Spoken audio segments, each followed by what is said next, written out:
Տարիների ընթացքում դանդաղում է ձեր նյութափոխանակությունը։ Իհարկե, նյութափոխանակություն ավելի ակտիվացնելու համար հրաշալի է կանաչ թեյը։ Հաճախակի ներառեք ձեր սննդակարգում կանաչ թեյ, մանավանդ առավոտյան և ժամը 5-6-ի կողմերը, որովհետև այն և արագացնում է, ակտիվացնում է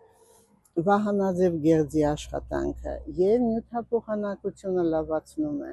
և հեղուկ է ձեր օրգանիզմի համար,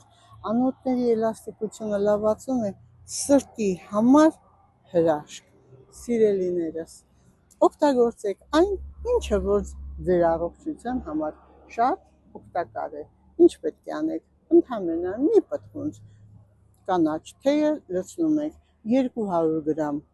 եռմանջրի մեջ, թողնում 20 րոպե և խմում։ Կարող եք նաև, եթե շաքարային դիաբետ չունեք, մի փոքր մեղր, անարատ և մաքուր մեղր, որպեսզի այն կրկնակի ու եռակի անգամ ձեր նյութափոխանակությունը լավացնի և ձեր օրգանիզմի համար սնունդ